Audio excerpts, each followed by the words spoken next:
ഇവരിവിടെ എന്തോ സീരിയസ് ആയിട്ട് ചെയ്യുന്നുണ്ടിട്ട് വന്ന് നോക്കിയതാണ് കേട്ടോ. ഞാൻ വന്നപ്പോഴേ കാര്യം മനസ്സിലായത്. വൈഫൈ തീർന്നിരിക്കുന്നതുകൊണ്ട് കാഴ്ചയൊന്നും കാണാൻ പറ്റില്ല. അത് കാരണം 3 പേരും കൂടി ടി വിയിൽ പാമ്പ് കോണി കളിയാണ്. അച്ഛനും മക്കളും ഉണ്ട് കേട്ടോ.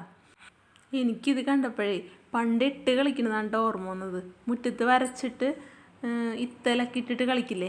പണ്ട് ഞങ്ങളൊക്കെ ചെറുതായിരുന്ന സമയത്തൊക്കെ അവിടെ ചേട്ടന്മാരൊക്കെ കളിക്കുന്ന കണ്ടിട്ടുണ്ട്. ഞങ്ങളും കളിച്ചിട്ടുണ്ട് കേട്ടോ.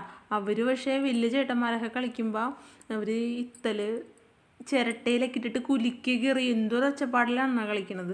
8 ഇടാനും 1 ഇടാനൊക്കെ ഭയങ്കര ഒച്ചയൊക്കെ എടുത്ത് അവർ രസമുണ്ടാ. അതുപോലെ ഉണ്ട് ഇവർ റിമോട്ട് ഞെക്കണത്. ഇവിടെ ഒച്ചപ്പാടിലകളൊക്കെ അതിൻ്റെ ഇടയിൽ നടക്കുന്നുണ്ട്. അങ്ങനെ റിമോട്ട് അങ്ങനെ പൊക്കിയൊക്കെ ഞെക്കുമ്പോൾ അവർ ഉദ്ദേശിക്കണ അക്കം വീഴും അത്രേ. എന്തായാലും ആവട്ടെ, എന്തായാലും വൈഫൈ തീർന്ന കാരണം അത് ഉപകാരത്തിൽപ്പെട്ടു കേട്ടോ. ഇങ്ങനെ ഒരു കാഴ്ച കാണാൻ പറ്റിയില്ല. ഇവരിത് കളിക്കുന്നത് കാണാൻ നല്ല രസമുണ്ടായിരുന്നു കേട്ടോ. 3 പേരും കൂടി നല്ല വാശി മത്സരമായിട്ടാണ് കളിക്കേണ്ടായിരുന്നത്. എന്തായാലും വൈഫൈ തീർന്നത് നന്നായി. ഇത്രയും നല്ലൊരു കാഴ്ച കാണാൻ പറ്റിയില്ല. എനിക്ക് ഒരുപാട് സന്തോഷമായിട്ടത് കണ്ടപ്പോൾ. അപ്പോൾ ഇത്രയുള്ള ചാറ്റാ.